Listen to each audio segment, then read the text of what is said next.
बिहार के मुख्यमंत्री नीतीश कुमार ने वीडियो कॉन्फ्रेंसिंग के जरिए राज्य के सभी जनप्रतिनिधिगणों, पदाधिकारियों, कर्मीगणों एवं जीविका के दीदियों को संबोधित किया। मुख्यमंत्री ने अपने संबोधन में कहा कि लॉकडाउन के दौरान राज्य स्तर पर प्रतिदिन स्थिति की लगातार समीक्षा की जाती रही। लॉकडाउन के शुरुआती दौर में बिहार से बाहर के राज्यों में कार्य करने वाले कामगारों से लगातार फ़ोन के जरिए संपर्क किया जाता रहा एवं उनकी समस्याओं के समाधान हेतु प्रयास किया गया। कामगारों के उनके घर वापस आने की इच्छा को देखते हुए भारत सरकार से रेलवे की व्यवस्था सुनिश्चित की गई। उनके खातों में 1000 रुपया भी भेजा गया। विद्यालयों में पढ़ाई लिखाई शुरू किए जाने को लेकर विद्यालयों में बने क्वारंटीन केंद्रों को बंद कर दिया जाएगा।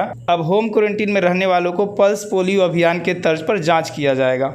राज्य में अभी तक 13,796 आइसोलेशन बेड तैयार है। कुल 40,000 आइसोलेशन बेड तैयार करने की प्रक्रिया चल रही है। पूरे राज्य में 3 कोविड स्पेशल अस्पताल तैयार करवाया गया है। मुख्यमंत्री के अनुसार एक कामगार के 14 दिन क्वारंटीन केंद्र में 5300 रुपये खर्च किया गया। साथ ही बक्सर जिलाधिकारी अमन समीर ने बक्सर में चल रही तैयारी को लेकर मीडिया के समक्ष अपनी बात रखी। पहले ही कहा था हम लोगों ने कि एक मास्क पहनना सबसे ज़्यादा जरूरी है। दूसरा जो है कि फिजिकल डिस्टेंसिंग है, जो 6 फीट का दूरी है उसको बरकरार करने की आवश्यकता है और हाथ धोने की रेगुलर आवश्यकता है। और जहाँ तक माननीय मुख्यमंत्री महोदय ने क्लियर कह दिया है कि मास्क पहनना एकदम अनिवार्य है। जिला स्तर पर भी हम लोग इसकी समीक्षा कर रहे हैं और इसकी भी हम लोग तैयारी कर रहे हैं। जैसा कि आपको पता है कि कुल अगर जो SECC सर्वे हुआ था और जो अन्य जो हम लोगों के पास आंकड़े हैं, लगभग हम लोगों के पास 2 लाख परिवार यहाँ पे हैं। तो 2 लाख परिवार के हिसाब से अगर हम लोग 4 मास्क अगर पर परिवार कर देखते हैं तो 8 लाख मास्क की हम लोगों को आवश्यकता पड़ेगी। उसके जो हम लोग समीक्षा भी कर रहे हैं, करीब हम लोगों का जो है 2 लाख मास्क का हम लोगों ने वितरण किया है। अभी भी 6 लाख मास्क जो है वो बनाना हम लोगों का है। और इस संदर्भ में हम लोगों ने जीविका के साथ बैठक भी किया है और उनके द्वारा तैयार किया जा रहा है। साथ साथ जो है जेल के स्तर से तैयार किया जा रहा है। खादी ग्राम उद्योग जो हैं वो भी तैयार कर रहे हैं। उसके बाद जो अल्पावास गृह है वहाँ पे भी हम लोगों का मास्क तैयार हो रहा है। और इसके अलावा एक और जो नई पहल शुरू की गई है वो ये है कि जो बाहर से जो लोग आ रहे हैं उसमें बहुत सारे दर्जी हैं। तो अगर वो जीविका नहीं सक्षम है तो उनको हम लोग जो है 2 दर्जी हैं उनको हम लोग जीविका से टैग करवा के और मास्क का वितरण, मास्क बनाने में तेज़ी आए, इस संदर्भ में हम लोग काम कर रहे हैं। और आपको बताते चलें कि राजपुर के एक पंचायत में भी इसका एक मुखिया जी के पहल के बाद जब हम लोगों ने एक डायरेक्शन दिया था तो वो भी शुरू हो रहा है। तो हम लोग सारे माध्यम से हम लोग एक कोशिश कर रहे हैं तो जितना जल्दी हो सके मास्क हम लोग बना के वितरण का कार्य हम लोग शुरू करें। साथ साथ माननीय मुख्यमंत्री का ये भी निर्देश आया है कि जो शहरी क्षेत्र में जो गरीब हैं, जो मास्क अफोर्ड नहीं कर सकते, उन लोगों को जो हम लोग मास्क देना है उस संबंध में हम लोग कार्रवाई करेंगे। और साथ साथ जो है लोगों को है मास्क पहनने के प्रेरित करने के लिए हम लोगों ने पहले कहा था कि रोको टोको अभियान एक हम लोग चलवा रहे हैं।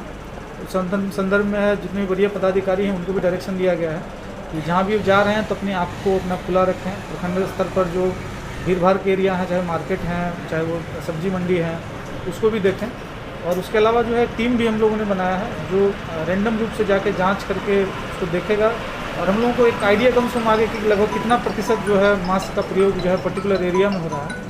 और वो जहाँ भी हम लोगों को लगेगा कि वहाँ पे कम हो रहा है तो उस तरह का जो है हम लोग जो IEC की गतिविधियाँ हैं, जो जागरूक करने की गतिविधियाँ हैं। जिला में जो स्थिति है जैसा कि अभी बता रहे हैं कि कुल जो है 121 लोग हम लोगों के यहाँ पॉजिटिव हैं वर्तमान में। इसमें 94 हम लोगों के ठीक हो गए और 27 जो हैं अभी भी संक्रमित हैं। और हम लोग जो है रैंडम बेस पे हम लोगों का प्रतिदिन है 115 सैंपल हम लोग भेज रहे हैं। इसमें विभिन्न कैटेगरी का रहता है। कुल जो 90 जो सैंपल है हम लोग IGIMS में भेजते हैं और 25 सैंपल की टेस्टिंग प्रतिदिन हम लोग जो यहाँ पे इंटरनल हम लोग का 2NAT मशीन है इससे करते हैं। और जो 90 सैंपल जो जाता है 90 सैंपल में हम लोग ये भी ध्यान रख रहे हैं कि जो रैंडम रूप से जो क्वारंटीन केंद्र में रह रहे हैं वो भी देख रहे हैं। तो वैसे जो लोग जो गाँव में चले गए हैं जो होम क्वारंटीन में उनका हम लोग रैंडम सैम्पलिंग कर रहे हैं। साथ साथ उनके जो साथ जो अन्य जो कोई बुजुर्ग हैं, कोई गर्भवती महिला हैं, बच्चाएँ हैं, उनका भी हम लोग रैंडम सैम्पलिंग कर रहे हैं। और इसके अलावा जो है वैसे लोगों का भी हम लोग सैंपल कर रहे हैं जो भीड़ भाड़ के एरिया में, जैसे आपके सब्जी मंडी में हम लोग जांच कर रहे हैं। और दूसरा फेज में हम लोगों ने डायरेक्शन दिया है कि जितने भी दुकानदार हैं, जो किराए दुकानदार हैं या ठेले पे जो बेचते हैं, जिनका भ्रमण ज़्यादा रहता है, उन लोगों को भी हम लोग रैंडमली रूप से जाँच करेंगे। हम लोग प्रतिदिन का एक ब्लॉक ले रहे हैं और लगभग हम लोग 4 ब्लॉक अभी हम लोग कर चुके हैं। 5-6 दिन में हम लोग सारा ब्लॉक को एक बार कवर करेंगे और आंकड़ा देखेंगे कि संक्रमण किस तरह का है। उसके बाद हम लोग और भी जो स्ट्रेटजी होगा उसको हम लोग आगे बढ़ाएंगे। 15 दिन सर क्वारंटाइन सेंटर बंद करने का भी एक बात आ रही है। हाँ, 15 जून तक हम लोग को क्वारंटाइन केंद्र चलाने का जो आदेश दिया गया है। लेकिन जो हम लोगों का पल्स पोलियो अभियान के तहत हम लोग जो फील्ड में जा रहे हैं और हम लोग प्रतिदिन मेरे स्तर से 10:30 बजे उसकी समीक्षा की जाती है कि कितने लोगों को संक्रमित ये लक्षण पाए गए हैं, कितने लोगों को टेस्ट कराना है। और टीम जो है गहन रूप से जाया जा रहा है। साथ साथ हर एक MOIC को भी निर्देशित किया गया है कि जो लोग जा रहे हैं सर्वेक्षण करने के लिए, उसके बारे में भी वो खुद से देखें।